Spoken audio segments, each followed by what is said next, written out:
Congress shall make no law abridging the freedom of speech. It doesn't say Congress shall grant freedom of speech. It says Congress shall not abridge the freedom of speech.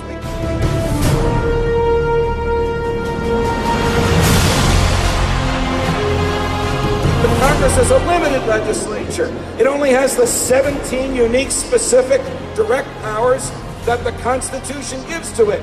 And any other governmental power is reserved under the 10th Amendment to the people and to the states. We have a moral imperative to make sure liberty and the spark of freedom remains, or we will be held eternally responsible. When the president says his first job is to keep us safe, and all presidents say this, George Bush said it as much as Barack Obama does, they're wrong. Their first job is to keep us free. If they keep us safe but unfree, they're not doing their job. We have incredible people that believe in the free market and who have done amazing things because of the free market. It is not the free market that is bad.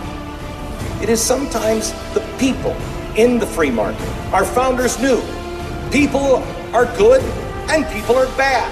And when you give people a chance at power and money, a lot of them will go bad. So don't give them too much power or they will control you. That was the idea of a limited federal government. Medicare broke. Medicaid broke. Social Security broke. Amtrak broke. The Post Office broke. The Defense Department broke. Well, they just passed an emergency budget, but it ends at the end of the year.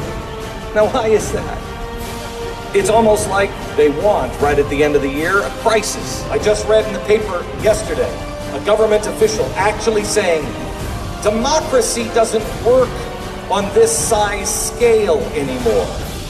Well, first of all, we're a republic, not a democracy.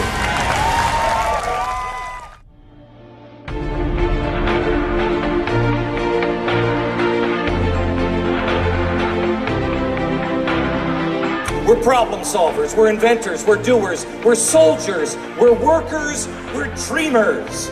We're free to pursue our happiness. That's who we are. You want to fix healthcare? Hey, Wyoming, what do you want to try? Texas, what do you want to try? Massachusetts, what do you want to try? Washington State, what do you want to try? Iowa, what do you want to try? Everybody try their own thing.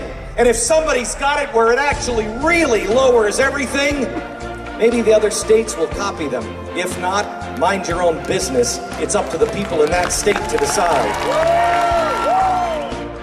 These rules are called the natural law, and they teach that our rights come from our humanity. We were created in the image and likeness of God. As God is perfectly free, He created us perfectly free. But the same argument would be made years later by Thomas Jefferson, when he would write in the Declaration of Independence that we are endowed by our Creator with certain inalienable rights, and among those is life, liberty, and the pursuit of happiness. We assured that in that Constitution, the government that we would establish with our consent in this country would never do to us what the government in Great Britain did to us when we were colonists and they had a king.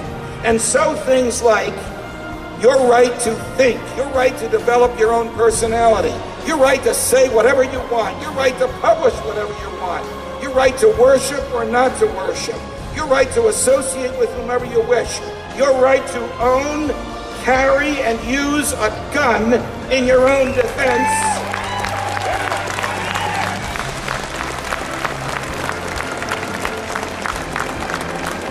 And after the right to life, the greatest right there is, which is the right to be left alone, all of these rights are guaranteed in the Constitution. Hope comes from the truth, because we as people can deal with anything if we know the truth. Why? Because of faith. because we have faith in God, and we know what our faith is. The American faith is help one another. It doesn't matter what happens to us. We have each other.